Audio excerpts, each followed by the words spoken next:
Yes, Prabhuji. So,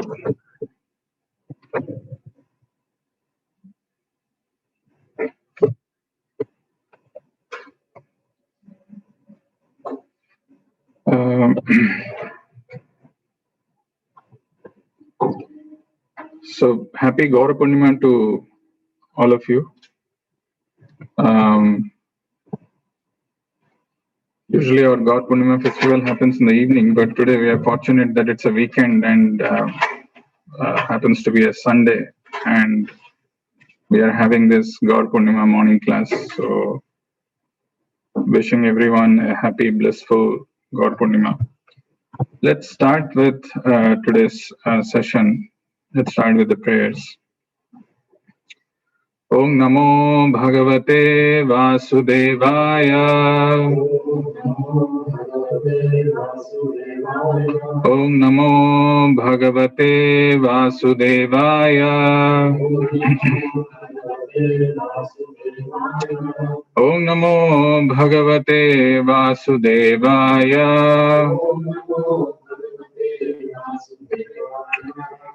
So instead of Narayanam Namaskritya, we'll sing this. Jaya Jaya Shri Chaitanya Jaya Nityananda. Jaya Jaya Shri Chaitanya Jaya Nityananda. Jaya Advaita Chandra Jaya Gaura Bhakta Vrinda. Jaya Advaita Chandra Jaya Gaura Bhakta Vrinda. Jaya Jaya Shri Chaitanya Jaya Nityananda. Jaya Advaita Chandra Jaya Gaura Bhakta Vrinda. And one more last time. Jaya Jaya Shri Chaitanya Jaya Nityananda. Jaya Advaita Chandra Jaya Gaura Bhakta Vrinda.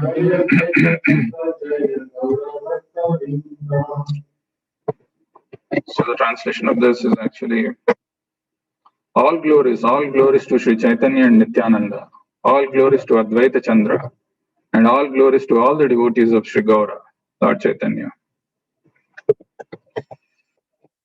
So,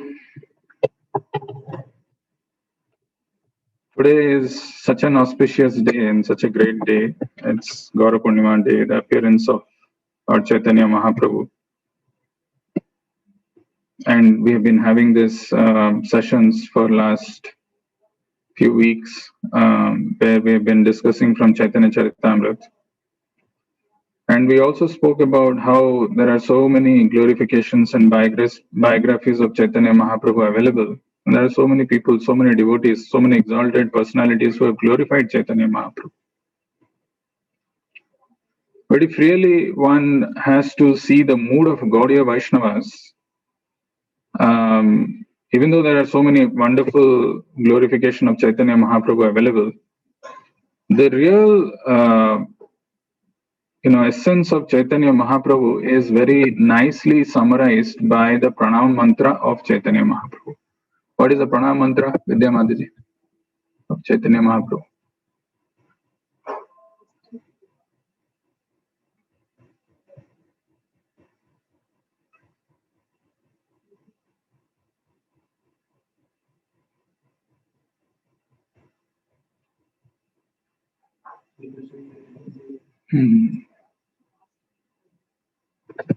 Anybody online? Namo Mahavadanyaya Krishna Prema Pradayate Krishnaya Krishna Chaitanya Namne Gaura Tavise Namaha. Great. So, at least on this appearance day of Chaitanya Mahaprabhu, on this Gaura Purnima day, we should at least know the Pranam Mantra of Chaitanya Mahaprabhu. And it's a very beautiful Pranam Mantra. And it actually sums up who Chaitanya Mahaprabhu is and what is his unique contribution. What does he do? So let's chant this prayer. Namo Mahavadanyaya Krishna Prema Pradayate Krishnaya Krishna Chaitanya Namne Gauratvishe Namaha Namo Mahavadanyaya Krishna Prema Pradayate Krishnaya Krishna Chaitanya Namne Gauratvishe Namaha Namo Mahavadanyaya Krishna Prema Pradayate Krishnaya Krishna Chaitanya Namne Gauratvishe Namaha. So you see, there are so many different incarnations of the Lord who have come at different times for different reasons. But the unique position of Chaitanya Mahaprabhu and the unique contribution of Chaitanya Mahaprabhu is very nicely summarized by Rupa Goswami in this pranam mantra. Namo Mahavadanyaya. Vadanyaya, who's the most munificent, the most merciful. So, the incarnation of the Lord, actually it is not the incarnation, it is Lord himself.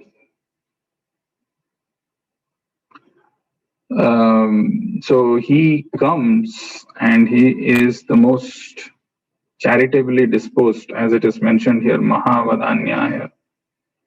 Namo Mahavadanyaya Krishna Prema Pradayate. Why this is so important and why it is so succinctly put by Rupa Goswami and why all the Gaudiya Vaishnavas accept this as the pranam mantra of Chaitanya Mahaprabhu, because so Mahavadanyaya, he is the most munificent. Why he is most munificent? Because he is giving Krishna Prema Pradayate. He is giving this love of Krishna. Now, can anybody else give Krishna Prema if he is not Krishna himself? No. So Krishnaya, Krishna Chaitanya Namne, it is that same person who comes as Krishna Chaitanya. Krishna Prema, only when I have that, only Krishna can give Krishna Prema. Krishnaya, Krishna Chaitanya Namne, Gauratvishe Namaha. He appears as Krishna Chaitanya Mahaprabhu, Gauratvishe Namaha. And how does he appear? He is appearing in the form of, in the mood of Radharani, in the molten golden complexion. Gauratvishe Namaha. Tvishe is referring to that, whose complexion is the golden complexion of Srimati Radharani. Today morning in the Mangalarati quote also we were reading that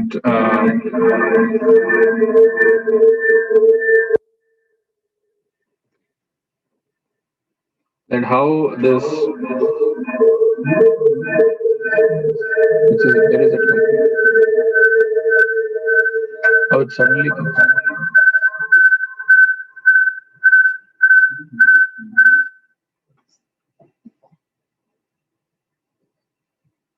Today morning in the Mangalarati quote also we were reading and Prabhupada was mentioning actually the biggest contribution of Chaitanya Mahaprabhu, or the unique position of Chaitanya Mahaprabhu, is that he distributes this Krishna Prema freely, without seeing Patra, Apatra na dekhe. He doesn't see who's qualified, who's not. He distributes this. This is the highest gift that he gives.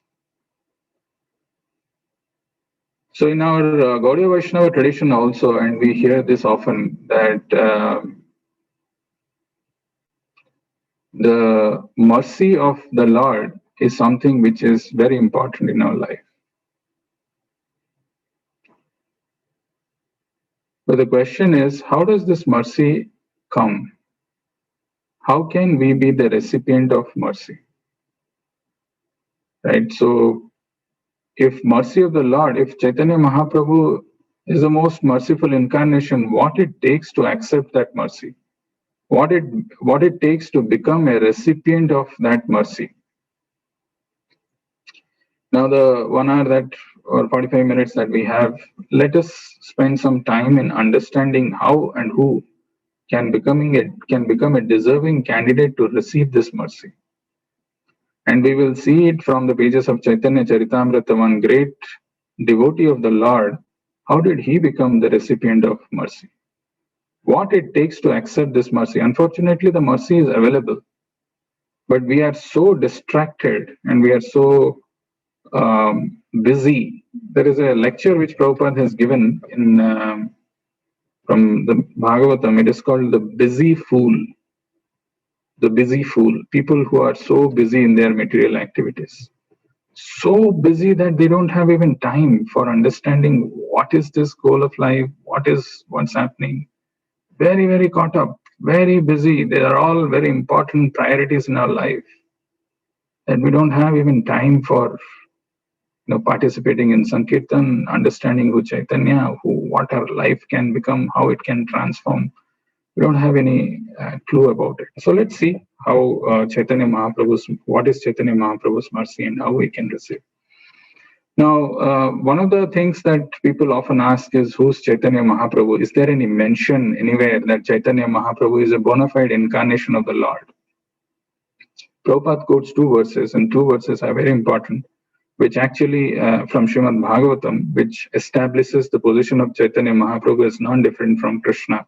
He's, some people say he's a saintly person, he's a devotee, he started this Sankirtan movement, but actually the real crux, the truth of life is that he is Krishna himself. In Prabhupada Lilamrita, there is a mention of 2 devotees who were about to get initiated, and Prabhupada asked both of them a question: who is Chaitanya Mahaprabhu? So one of the devotees who was supposed to get initiated answered that Chaitanya Mahaprabhu is an incarnation of Krishna. And Prabhupada corrected him that actually it is not incarnation of Krishna, it is Krishna himself. So it is very important to understand the position of Chaitanya Mahaprabhu before we see how we can become the recipient of Chaitanya Mahaprabhu's mercy. And this is given in Bhagavatam. In the 11th canto of Srimad Bhagavatam, this particular verse comes, beautiful verse, worth memorizing. This is a conversation which is happening between Karabhajana Muni, he is one of those Nava Yogendras, and Maharaj Nimi. So there he is referring to this verse. Krishna Varnam Tusha Krishnam Sango Pangastra Parsadam Yagyai Sankirtana Prayer Yajantihi Sumedhasaha. Sumedhasa, actually the intelligent class of people, they will perform this congregational chanting of the holy name of the Lord in this age of Kali. Yagyahi Sankirtana Prayer Yajantihi Sumedhasa. Yajanti Yagya. It's also kind of a worship. Yajanti. He Sumedhasa. The very intelligent class of people, Sumedhasa, they will perform this congregational chanting of the Lord. And who started this?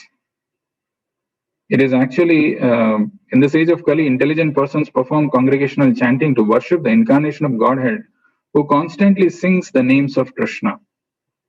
Here it is mentioned, incarnation of Godhead, who constantly sings the names of Krishna. And then, although his complexion is not blackish, he is Krishna himself.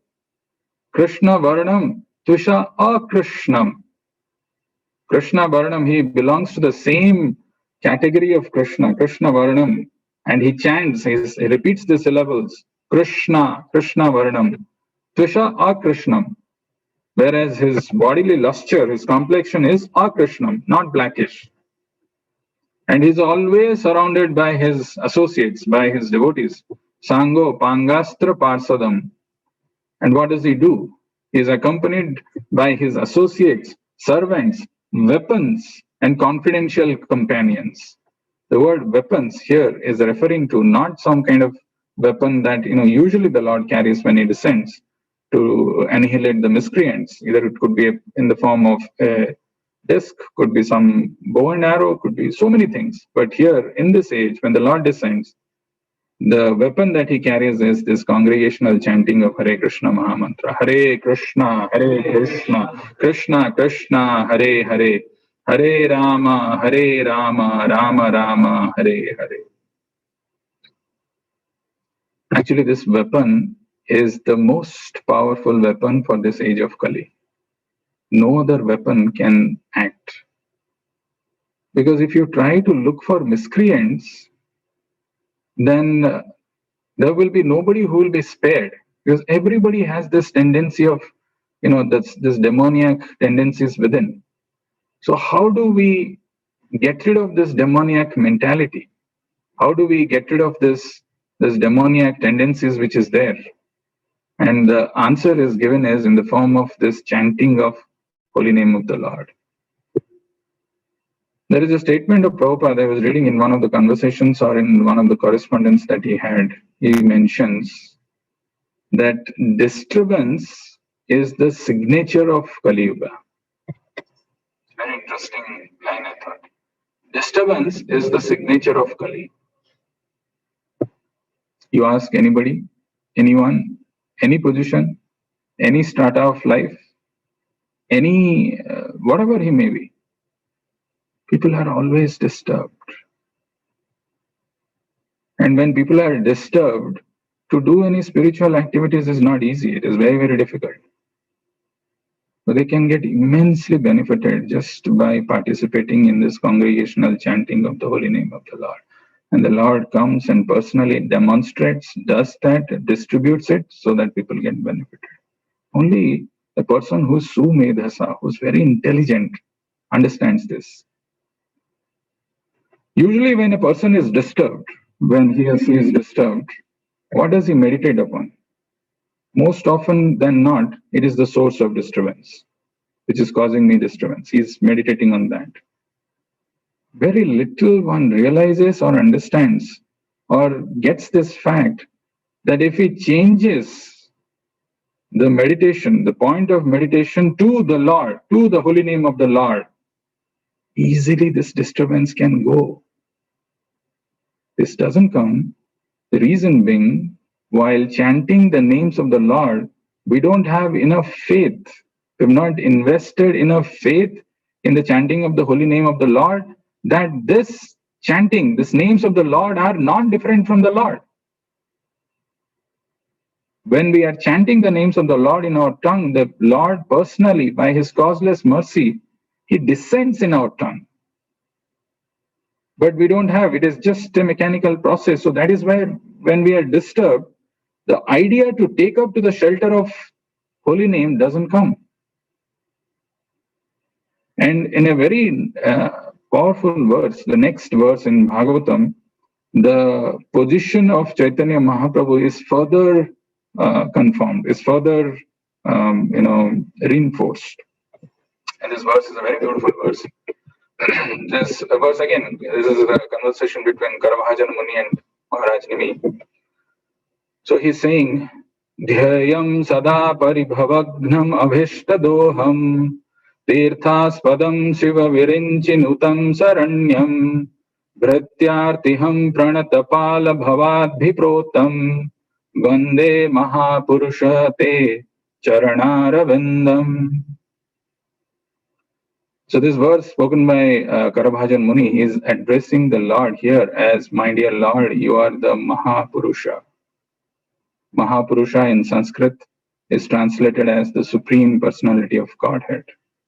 My dear Lord, you are the Mahapurusha, the Supreme Personality of Godhead, and I worship your lotus feet. You see, the lotus feet of the Lord is so important, so vital, so essential in our life to understand the position of the lotus feet of the Lord and to meditate upon him. Because the lotus feet of the Lord can give us relief from this cycle of birth and death. We know the verse which Brahma chants, Vatsapadam Parampadam. How does it start?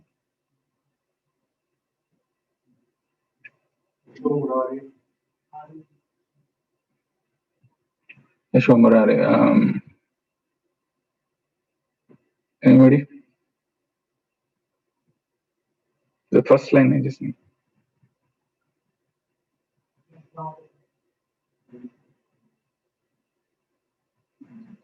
Samashritaya padapallava plabam mahatpadam punya yasho murare. Bhavadbhir padam bhavambudhir padam bhavambudhir vatsa padam param padam padam padam yad vipadad natesha. So this verse Samashritaya padapallava plabam mahatpadam punya yasho murare. Samashrita. By taking shelter of this Samashritaya padapallava plabam, this boat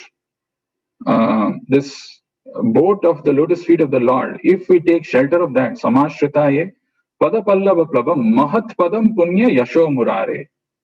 This boat is such a powerful, this shelter is so wonderful, because in this ocean of material existence, we are constantly tossed by the waves, by the tides, by this other ferocious living entities who are there within the water. It's a very dangerous position. And we are very firmly fixed in the midst of this ocean.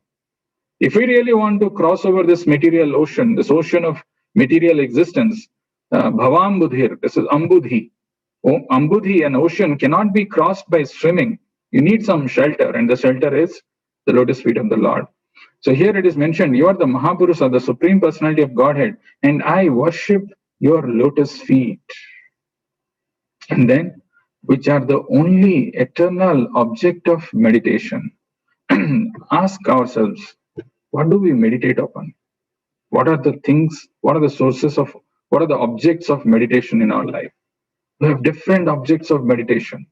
Somebody wants to get some promotions, is looking for that position.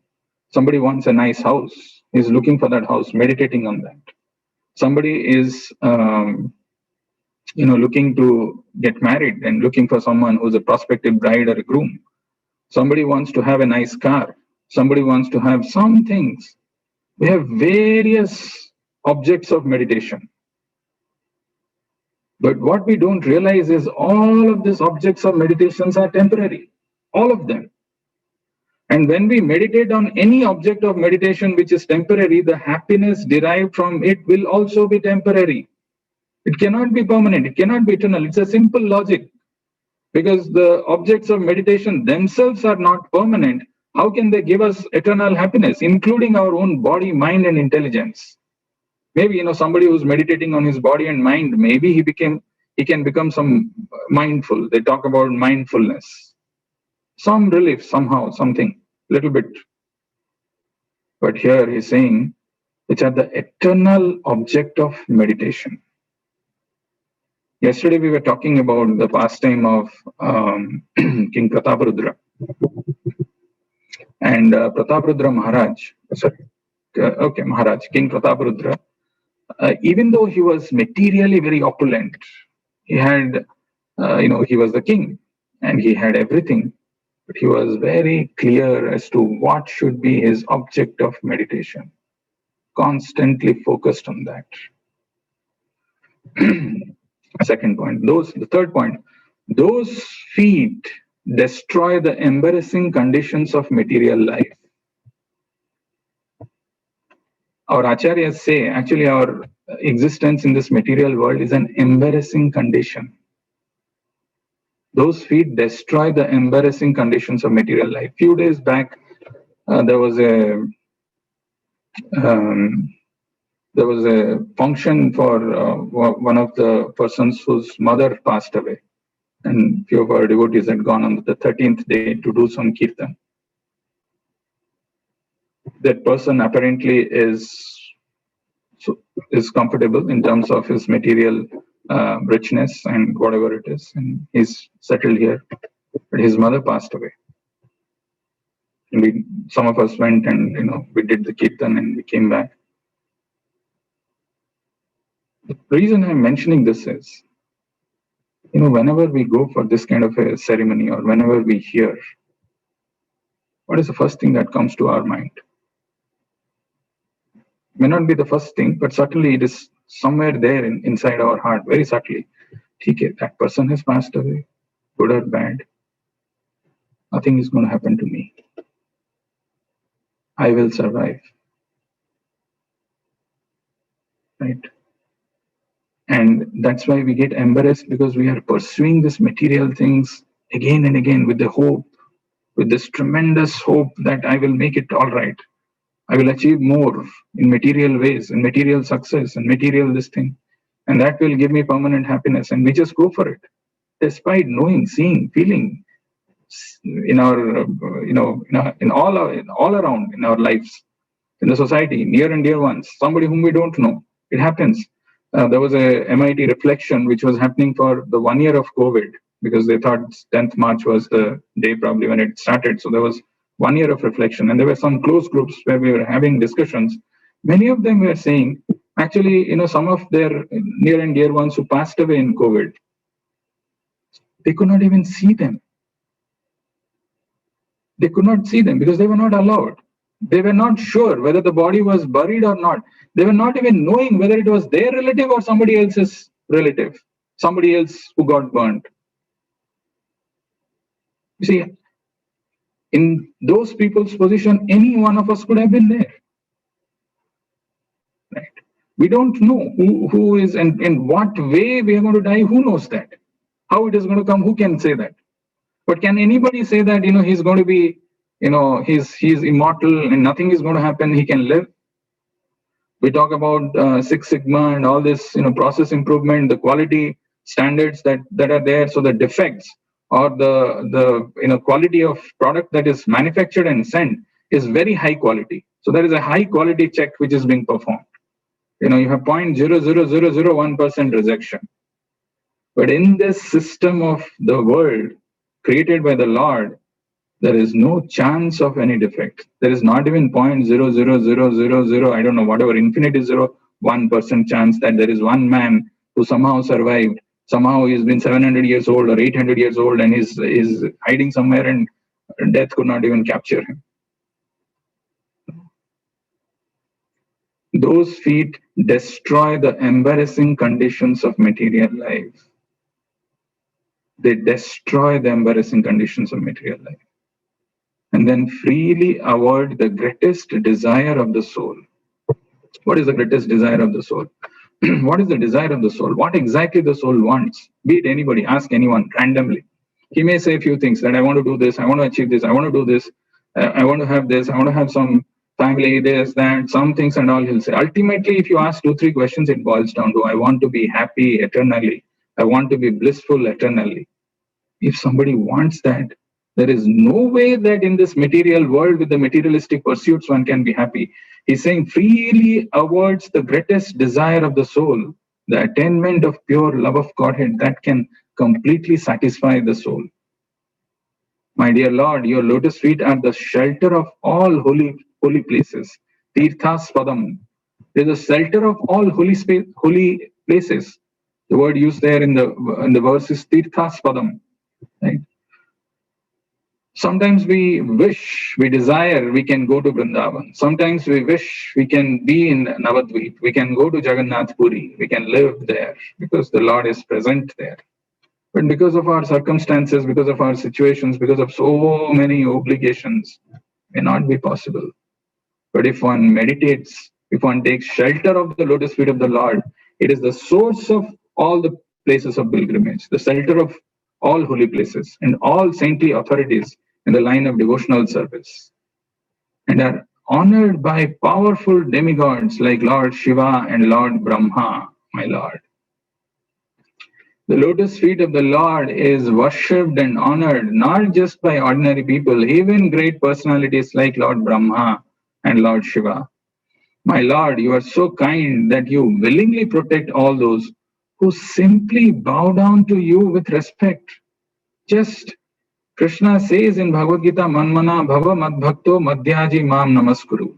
Just bowing down, just that much. Simply bowing down. Even people don't know the importance of that. On this auspicious day of Gaur Purnima, if somebody just with all the genuine sincerity bows down before the deities of the Lord. Actually, the deities of the Lord are another wonderful, merciful incarnation of the Lord available, because our disturbed mind, as I said, we never get this idea of meditating on holy name when we are disturbed. Or remember the form of the Lord. At least when we have the darshan of the Lord, when we stand before the Lord and have darshan, it reminds us this wonderful form. We need to have that eagerness. Some of you come exactly at 7:45 because you know that's when our Bhagavatam class starts. As if before that, whatever happens is not important. Darshan Harati is not required or Guru Puja is not required. They are so important. One day, that too a Gaura Purnima day, I'm sure you have all genuine reasons for not coming and they're all valid.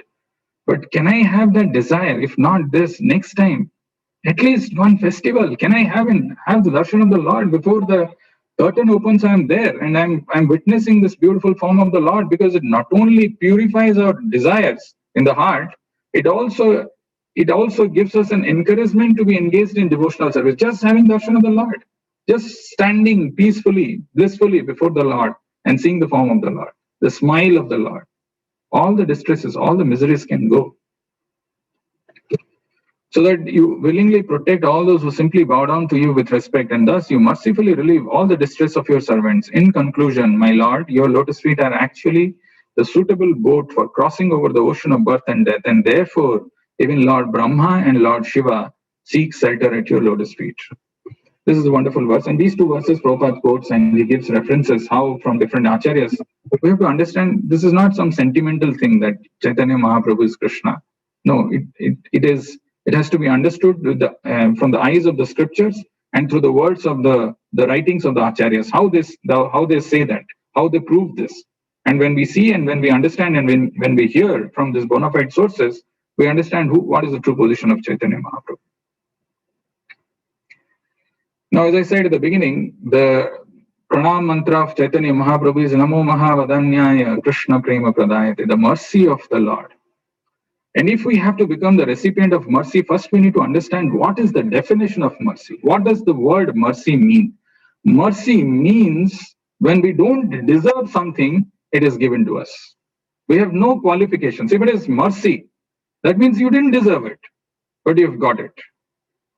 So if that is the case, that is the definition of mercy, then how do we get the mercy of the Lord?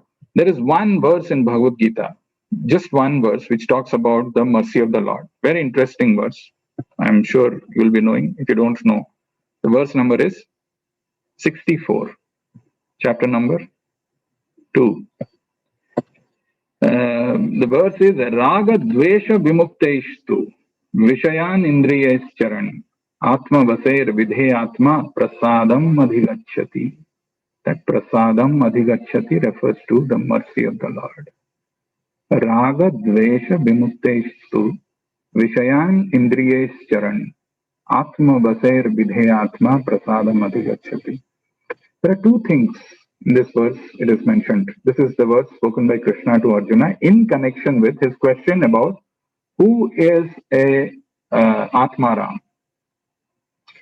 Who is who's the Sthitaprajnasya ka bhasa samadhistasya keshava sthitadhir kim prabhaseta kim asita brajeta kim. 4 questions of Arjuna. In relation to that, whatever Krishna answers, this verse comes there. And here Krishna is talking about 2 very important things. First thing he's telling is that a person has to be free from all attachment and aversion. Raga and Dvesha. So much of attachments to so many different things. Not just things, different conceptions of our life, material conceptions of life. This is the way it should happen. This is how it has to happen. So one has to be free from this attachment and aversion. Some people say, I'm just giving up everything, no material things. I'm free. Even that idea itself is you're attached to that idea of giving up everything. And being averse to, just developing that kind of a hatred, actually subtly, invariably develops an attachment for that thing. So a person has to be free from all attachment and aversion. And the second thing is Vishayan Indriyais Charan, the regulative principles of freedom. One has to control his senses through the regulative principles of freedom. Vishayan Indriyais Charan can obtain the complete mercy of the Lord, free from attachment and aversion, and controlling the senses through the regulative. The regulative principles of freedom are really not spiritual things. But Prabhupada says they are the basic minimum required to come to the standard of platform of human being. Otherwise, there is no difference between animals and human being.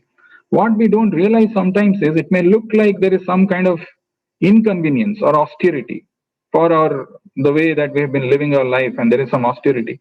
But this regulative principles, when we follow, automatically the mind becomes free from so many unwanted things. Otherwise, if somebody is engaged in those activities, you ask them, it is very difficult for them to meditate on this, on any of the spiritual topics or devotional service. This will not happen. So following the regulative principles help one have a mind which is free from disturbance. So by getting rid of attachment and aversion, and by able to control his senses through regulative principles of freedom, can one obtain the complete mercy of the Lord. And finally, actually, if somebody is really serious about receiving the mercy of the Lord, it boils down to one single thing, which Prabhupada mentions at various places, and that thing is our attitude.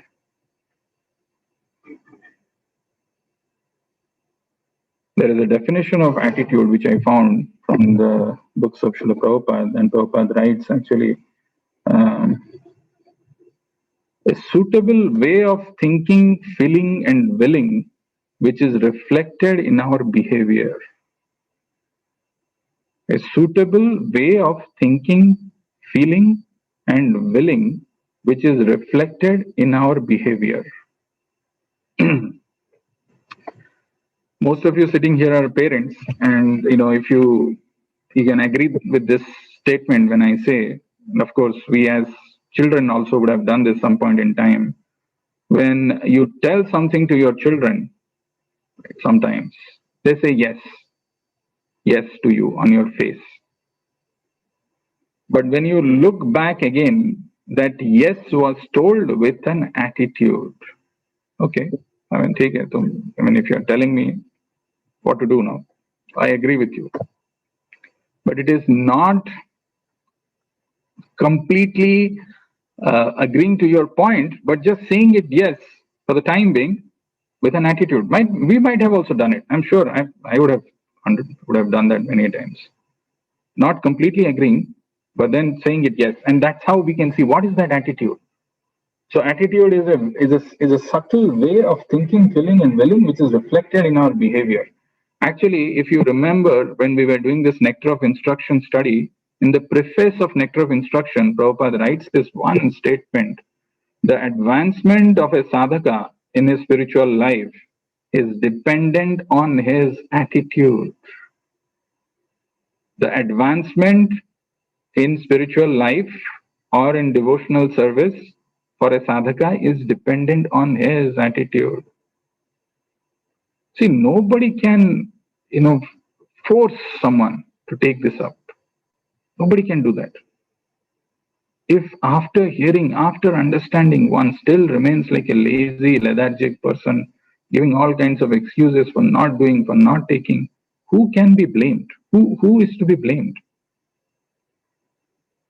So in the next 15-20 minutes that we have, I again wanted to tell you the narration of this wonderful episode from Chaitanya Charitamrita, this great classic example of one devotee, how he exemplified this in his own life. The story that we narrated yesterday, in brief, the story of King Prataparudra. Even though I told it, there are more details to it. There are many more details, and these details are so important and vital in our life. So, as you all know that, or as you all know is not probably true, but many of you might be knowing that This king is a, he was the king of Orissa, and he was coming in a very great lineage. And his father is Purushottama Deva, and the dynasty and there all those things are mentioned. Very powerful king, but very devoted king, very, very devoted.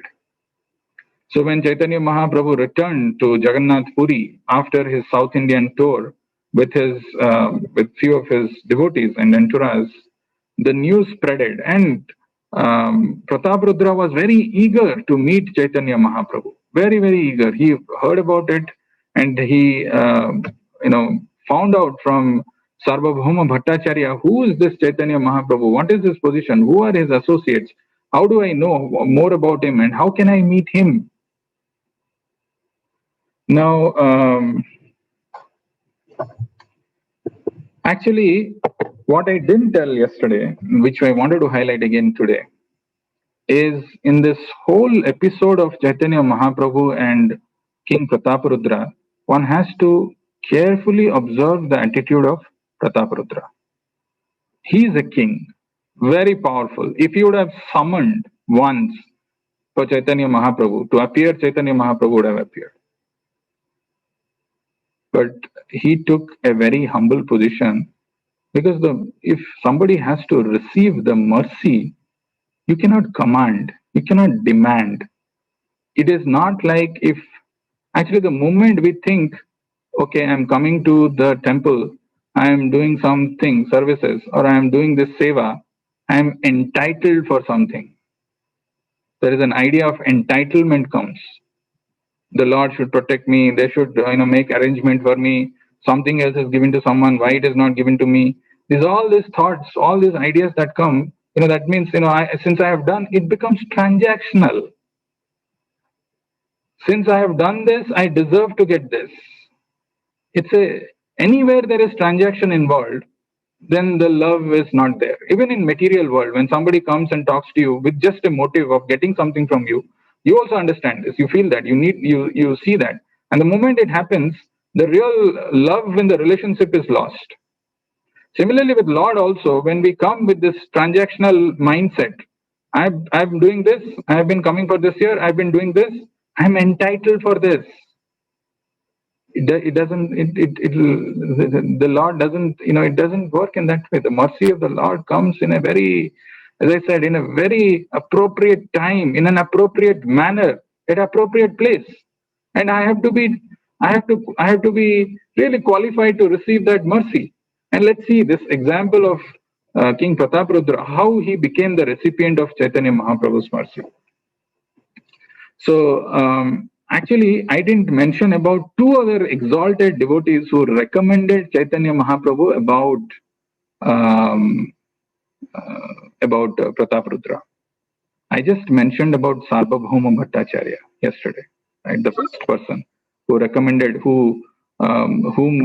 so when Prataparudra heard about Chaitanya Mahaprabhu, his congregational chanting, the desire to meet him became intensified. He goes and he finds out from his close associates, and the first close associate was Sarvabhauma Bhattacharya. He asked him, how can I meet him? So seeing the heart of Prataparudra, he said, you are a devotee at heart.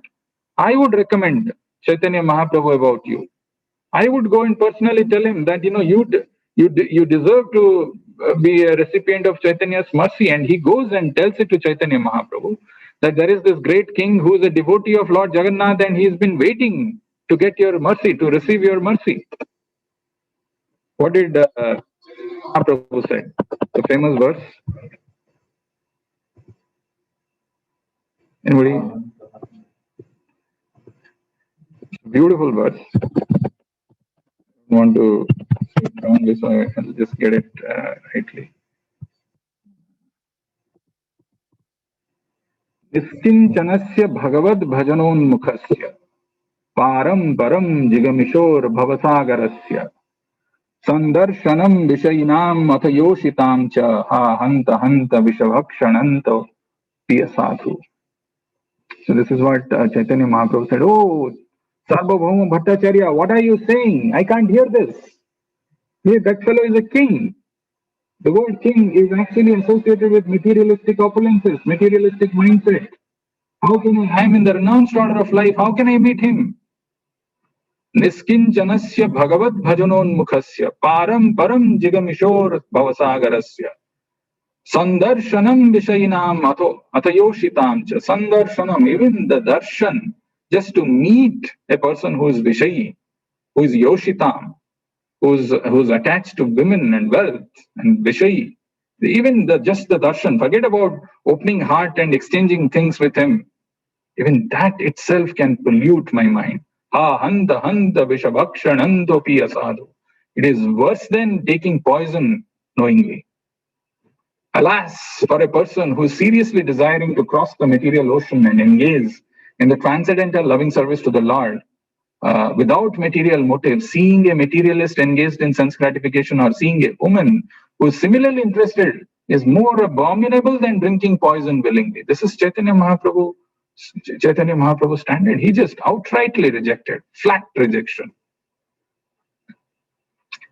And when Sarvabhauma Bhattacharya repeatedly pleaded, begged, Chaitanya Mahaprabhu said, if you say one more time, I will not give you darshan, I will leave this place and go. Very strict, very, very strict. And Sarvabhauma Bhattacharya goes back to King Prataparudra, saying that this is what Chaitanya Mahaprabhu did or said. What did Prataparudra say? Was he angry? What is this? Why Chaitanya Mahaprabhu is not accepting me? What? He is distributing mercy to everyone. Why I am not recipient of this mercy? And that too I have been recommended by Sarvabhauma Bhattacharya. Actually, King Prataparudra thought it is deserving. Probably I am not a recipient of his mercy. I am not qualified. I have still materialistic attachments. I am in a material position. I'm still probably not recipient of mercy. Not an iota of pride, envy, anger, nothing. Not an iota of disturbance or frustration or resentment. Why? Why did the Lord do this to me? He said, probably I'm not deserving. Then what happened? Of course, this is very, very long, but very limited time, but I just want to give you some more essence. Actually, another great personality whom we didn't mention yesterday, but this person used to work under Prataparudra. His name is Ramananda Rai. In the South Indian tour, we had seen how Chaitanya Mahaprabhu had that exalted conversation with Ramananda Rai. So Ramananda Rai also appears in Jagannath Puri. And knowing that, Ramananda Rai is Chaitanya Mahaprabhu's close associate, King Prataparudra again goes and asks him that, can I go and can I have darshan of Chaitanya Mahaprabhu? Can you please recommend him? So when Ramananda Rai goes to Chaitanya Mahaprabhu, actually these are very wonderful conversation, to meet for the first time. So there he says,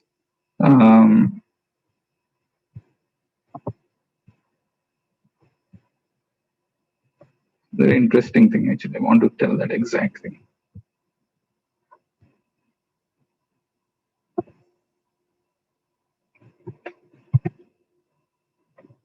Give me just 1 minute.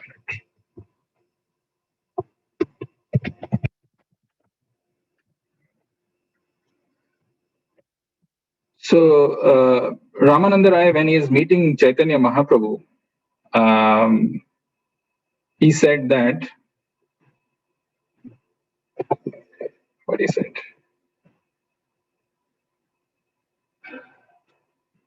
Ramananda Rai first offered his obeisances and the Lord embraced him. And the moment Chaitanya Mahaprabhu saw Ramananda Rai, he embraced him and they both began to cry in the great ecstasy of love. Seeing Lord Chaitanya Mahaprabhu's intimate dealings with Sri Ramananda Rai, all the devotees there were astonished. And this is the first thing which Ramananda Rai is saying after meeting Chaitanya Mahaprabhu. I duly informed King Prataparudra, of your order for me to retire from service. By your grace, the king was pleased to relieve me of these material activities. The first thing that he's saying about, they just embraced and they just came back to their normal conscious position. And Ramananda Rai is saying, I duly informed King Prataparudra of your order for me to retire from service. And by your grace, the king was pleased to relieve me of these material activities.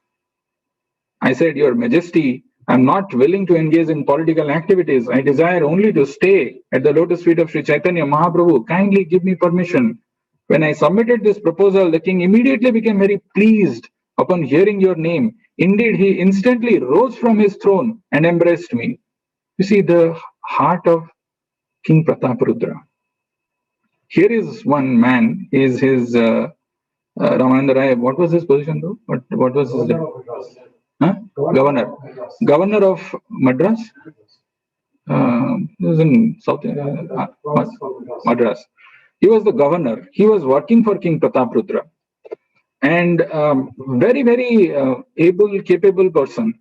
But when he is coming and telling to King Prataparudra that please relieve me from all my services, please allow me to go. Had any one of us been there in King Prataparudra's position, I would have thought that how this man how can I give him? That too, he's going for some service of Lord. I'll give him. King Prataparudra felt happy that at least there is one person who is a recipient of mercy of Chaitanya Mahaprabhu. Let him go be engaged in devotional service. Not only that, he gave him pension for the rest of his life. He, as soon as he heard my petition, he immediately granted me a pension without reductions. Thus, the king granted me a full salary as a pension and requested me to engage without any anxiety in the service of your lotus feet. This is actually the characteristic or a mentality of a person who is free from envy. No enviousness within.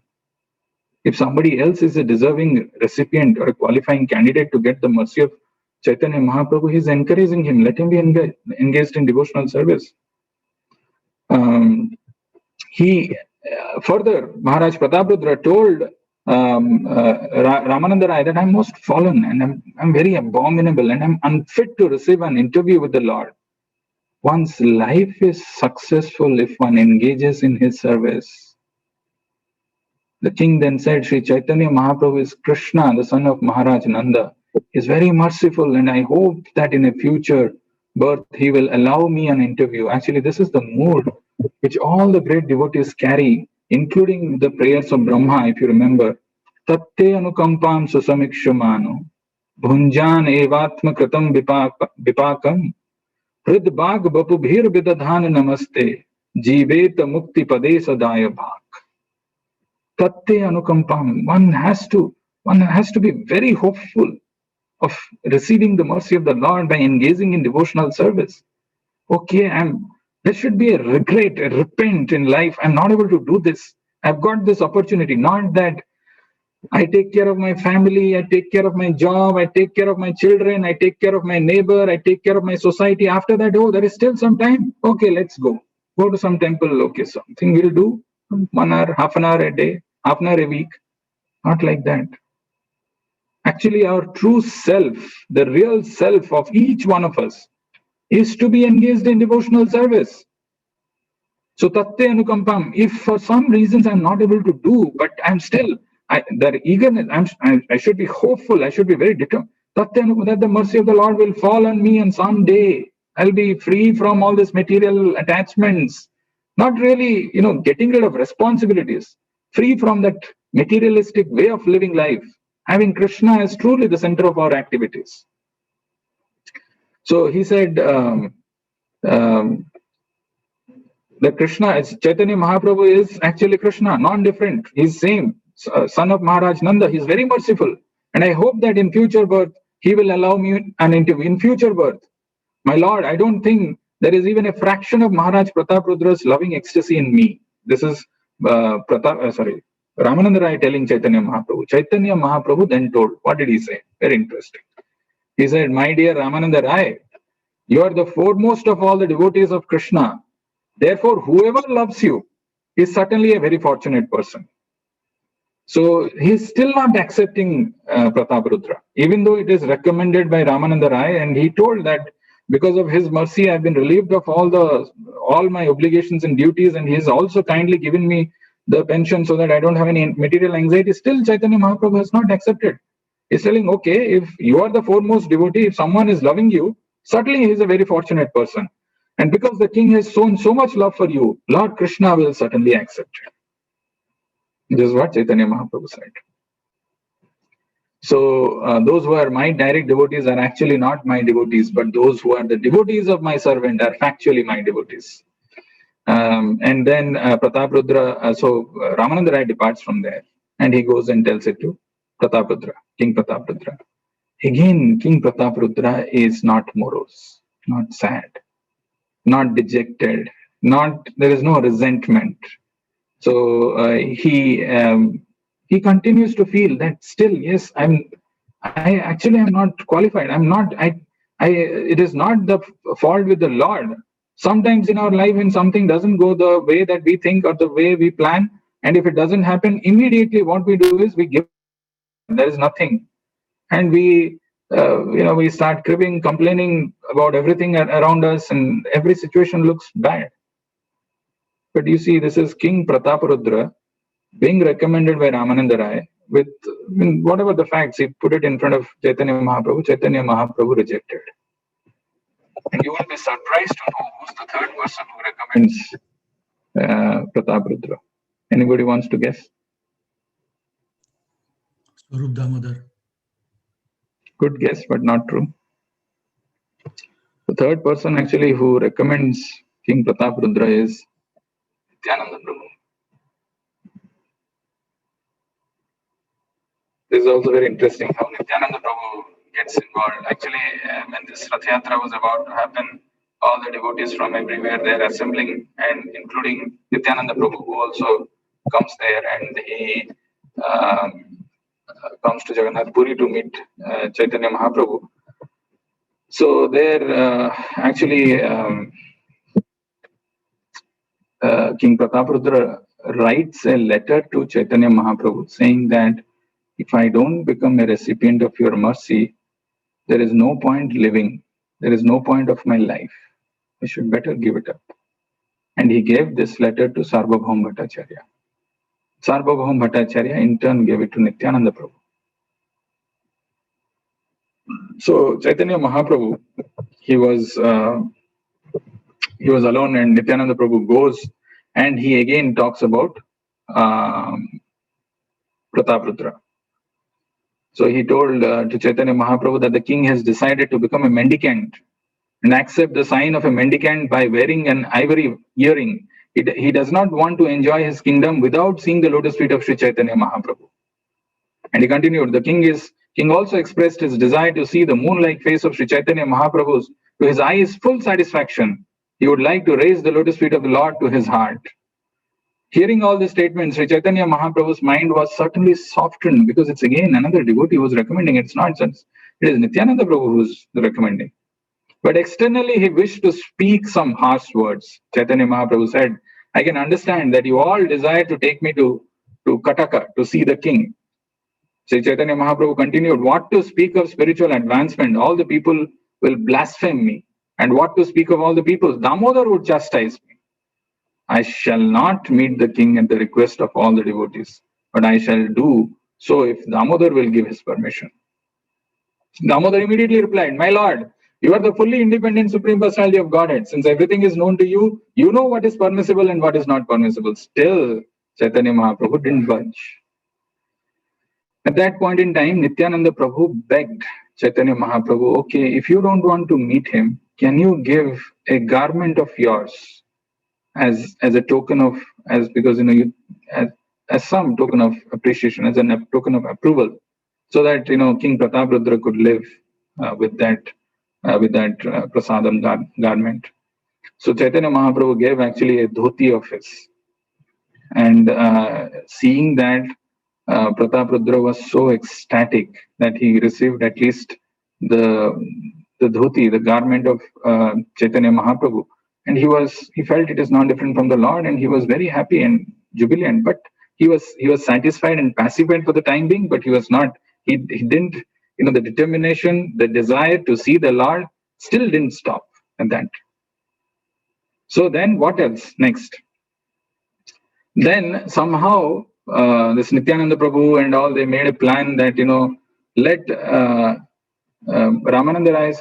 Prataparudra's son get a chance to meet Chaitanya Mahaprabhu. And Chaitanya Mahaprabhu, when he saw Pratapradra's son, he saw that, he was blackish in complexion, and he embraced him.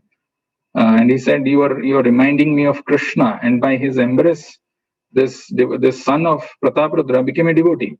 And when he came back again, Prataprudra was very happy to embrace his son, because his son has become the recipient of Chaitanya's mercy. And ultimately, as I was telling yesterday, that this plan was devised by Sarvabhauma Bhattacharya, that after this Rath Yatra procession ends in Gundicha temple, Chaitanya Mahaprabhu will retire in that Gundicha. There is a garden in Balagandi where he'll retire. He'll be in a solitary place. You go, you take out your royal clothes, and you go and massage the feet of Chaitanya Mahaprabhu.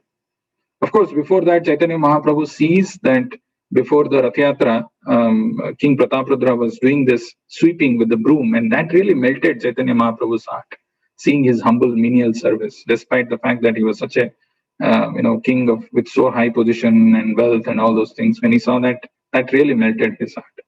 But then finally, when Chaitanya Mahaprabhu was in sleep, was sleeping and taking rest in that garden, Prataprudra goes and starts massaging Lord's feet very, very softly. And while doing that, he started chanting the verses, the prayers from the 10th canto of Srimad Bhagavatam. Wonderful prayers, as I was telling yesterday. So the prayers that he started chanting. Okay, there is one thing which I mentioned. I'll come to that. The prayers is actually the prayers offered by gopis in the Bhagavatam 10th canto, and especially when he started chanting this song of Tava Kathamritam, that the Chaitanya Mahaprabhu felt ecstasy. This is worth spending some time.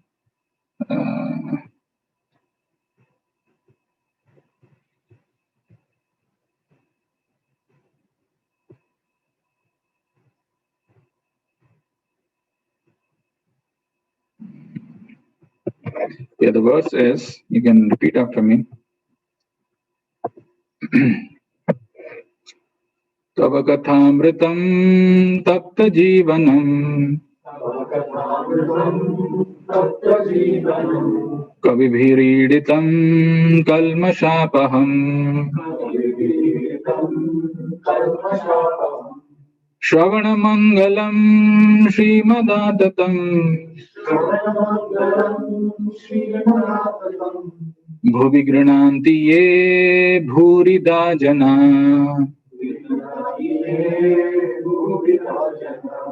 Tava Kathamritam Tapta Jivanam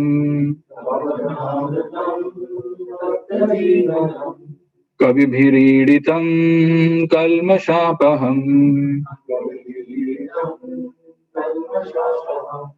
Shravanamangalam Srimadatam Bhuvi Grananti Ye Bhurida Jana.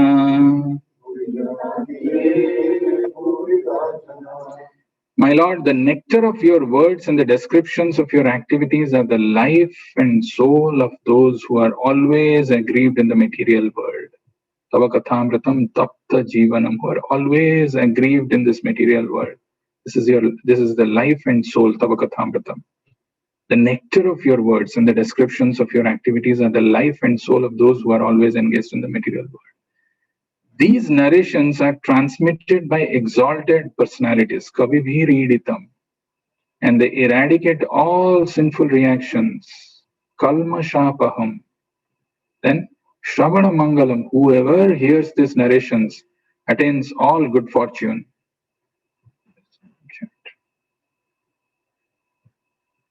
I'm not able to see the chat message anyway. These narrations are broadcast all over the world and are filled with spiritual power. And the last line is, those who spread the message of Godhead are certainly the most munificent welfare workers. Who spread this message are the most munificent welfare workers.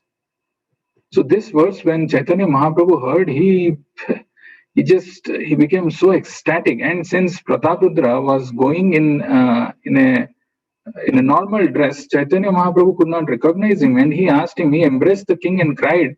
He said, "You are the most munificent. You are the most munificent." And he asked that, "Who are you actually?" Chaitanya Mahaprabhu saying, "You have given me invaluable gems, but I have nothing to give you in return. Therefore, I am simply embracing you." It's very poetically Chaitanya Mahaprabhu says, "You have given me invaluable gems, but I have nothing to give you in return. Therefore, I am simply embracing you." Actually, that simple embrace for Prataprudra it may be simple embrace for Chaitanya Mahaprabhu. It's a very important thing for Prataprudra. He was waiting for this. And then there are the tears which are going, but there is one episode which I missed out. I'm sorry about that. So this is when the procession reaches Gundicha temple, and Chaitanya Mahaprabhu, after this whole ecstatic kirtan during this entire procession of Rath Yatra, after that he retires to that garden, and King Prataprudra goes and he massages and he gets the mercy of Chaitanya Mahaprabhu. In between, there is something which has happened.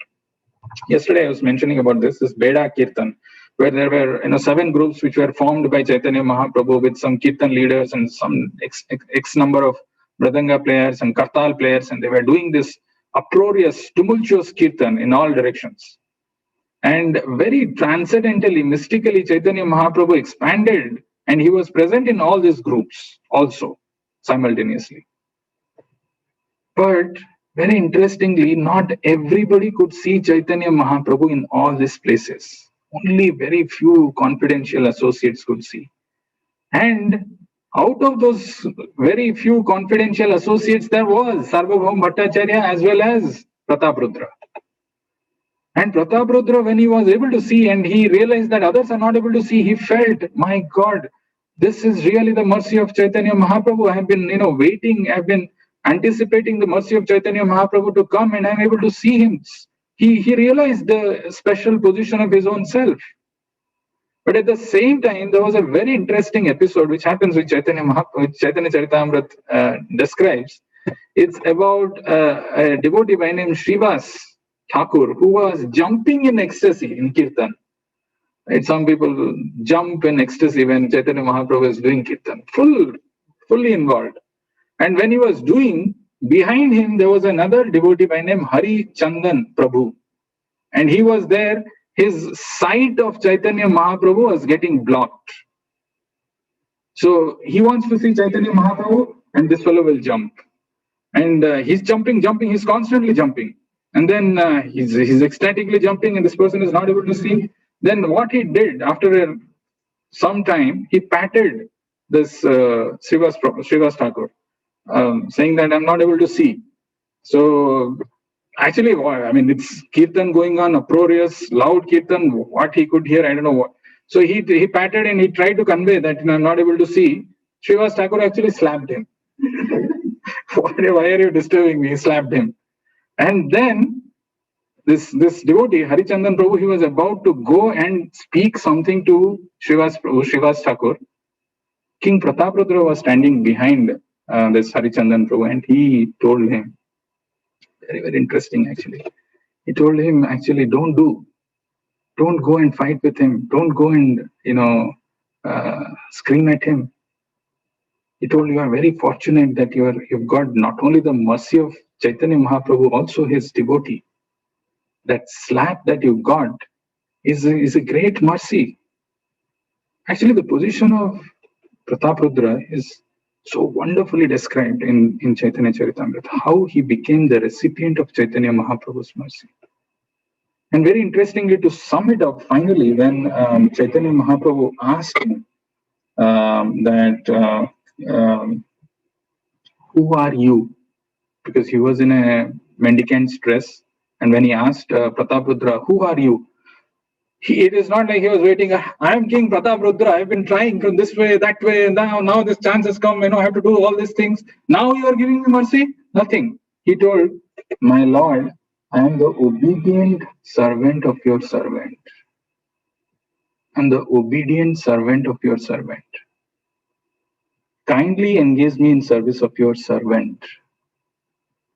That is the mood. That mood of that humility, the mood of that meekness to become the recipient of mercy is the actual way, not by the process of entitlement. I've done this, I'm entitled for this. Give me the best position where you have to, I have to sit in the best position. I have to get the best things because I'm coming here, I'm doing this. No, that's not the mood to receive the mercy. And you see all this challenges, so many rejections, all those things were coming to him, yet he was not deterred. In one of the purports of Bhagavad Gita, in second chapter, if you see, Prabhupada writes, disturbance of the mind is due to lack of a goal. Disturbance of the mind is due to lack of a goal. If we are really focused about Krishna, these disturbances will not affect us. This become disturbance only when we don't have a goal. Disturbance of the mind is due to lack of a goal. Prataprudra was fixed up, focused. I will become the recipient of Chaitanya's mercy. And how did he, Prabhupada mentions these three things, with this we'll conclude. Yesterday also I was mentioning this. The first is the desire, second is the direction, and third is the determination, right? The 3 Ds. The desire, the intense burning desire, sincere desire to become the mercy of the recipient, to become the recipient of mercy of Lord Chaitanya or Krishna, to be engaged in his service. So that desire is a very important thing, and that desire should not be thoda kabhi aata hai, then some material things comes and that burns and dies down. I have this things to do, I have that thing to do, I have got this problem, I have got that problem, and then it's over, finished. Burning, intense desire, because that's what is our constitutional position is. Not for namesake, not for something has been told I have to do this. No, not like that. And the second is directions. How do we get that? How do I go? Because in life is always confusing. There is always, multiple different options available. You see how Prataprudra was very sincerely following all the instructions given by all these great exalted personalities like Sarvabhauma Bhattacharya, Nityananda Prabhu, or Ramananda Rai. In fact, when Sarvabhauma Bhattacharya told him that now Chaitanya Mahaprabhu is there in this solitary place, you go and massage and you speak about Krishna, and then he'll recognize, he'll talk to you. He didn't immediately jump.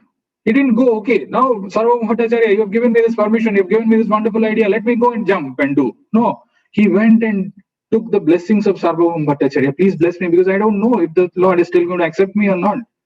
I don't really know, I'm not qualified really to do this. Not only he did that, he took the blessings of all other devotees. And then he goes. So, desire, direction, and then the final thing is determination. Determination is such an important thing in our life. Because this one thing can make all the difference. If a person is not determined to be the recipient of Krishna's mercy, to be engaged in Krishna's mercy, nobody can help him. Nobody.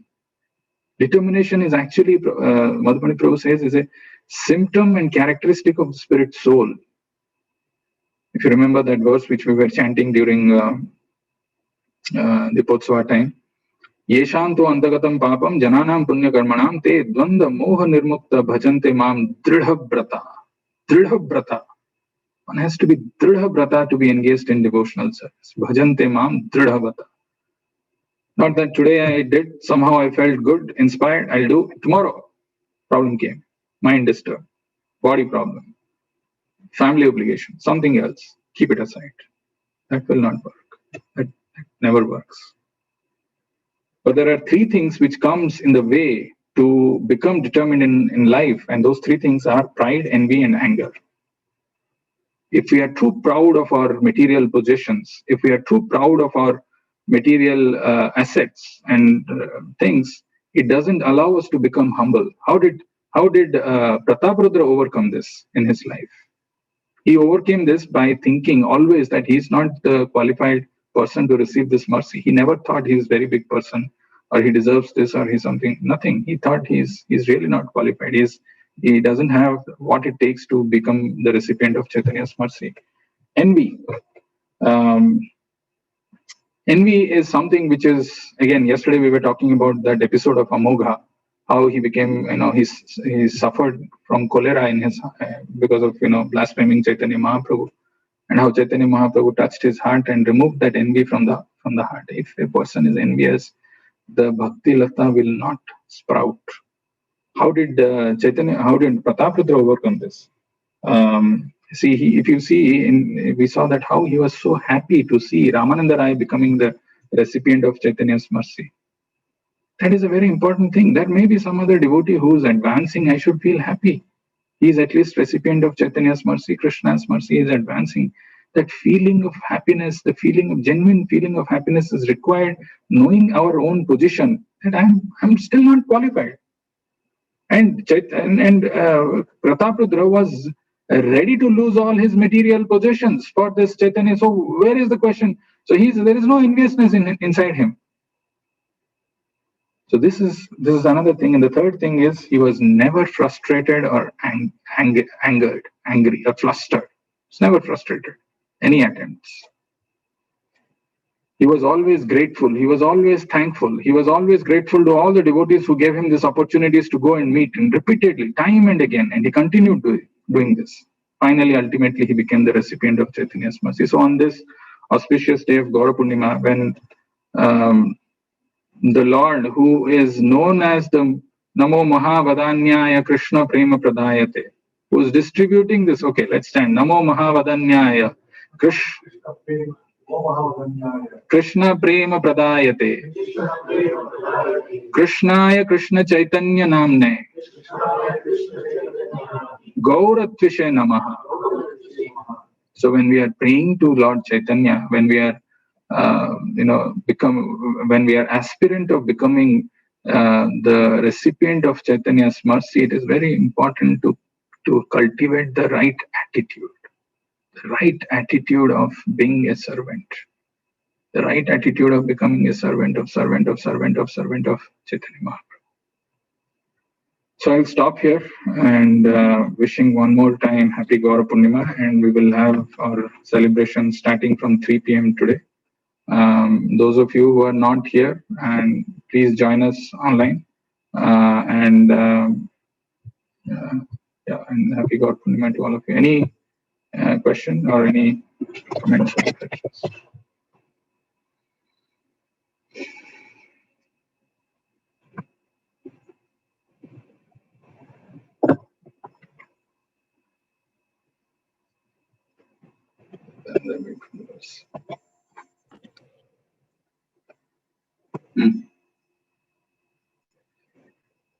Okay, I take a minute of liberty and tell you, if you don't have any question, there's a very beautiful verse which Kunti Maharani prays. When we were doing this Kunti Maharani prayers last year, some of you were present, you might be remembering this beautiful verse. In that there is one word which is called Nandati. Nandanti. So Kunti Maharani prays, Shrinvanti Gayanti Grinanti Abhikshnasah Smaranti Nandanti Tavehitam Jana Taeva Pashyanti Achirena Tavakam Bhava Pravaho Paramam Padambucham.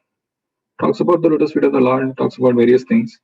Very importantly, that word Nandanti is a very important thing. Shrinvanti, we know, hearing about the glories of the Lord. Gayanti is to chant. Grinanti is to take pleasure or to remember that continuously. Abhikshnasa, always who's doing this. Smaranti, remembering, and Nandanti, this word is Nandanti Tabe Hitam Janaha. Somebody who's not able to do, for some reasons, he himself is not able to chant, he is not able to do, he is not able to hear. At least he takes pleasure in somebody else doing that. Oh, these are devotees of the Lord, they are doing this. This is so wonderful.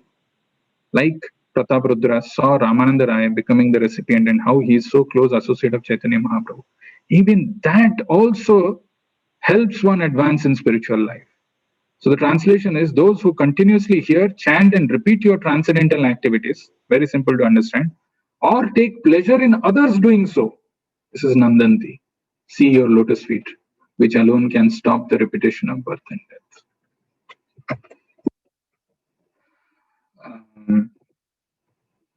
Other questions, comments? We will stop here.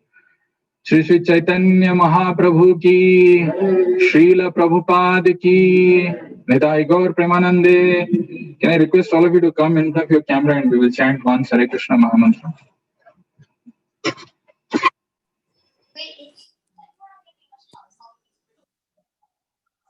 Hare Krishna, Hare Krishna, Hare Krishna, Krishna Krishna Krishna, Hare Hare, Hare Hare Hare Rama, Hare Rama, Hare Rama, Rama Rama, Hare Hare. Shri Chaitanya Mahaprabhu ki, Shri Gaur Purnima Maha Mahotsav ki, Premanande. Hare Krishna.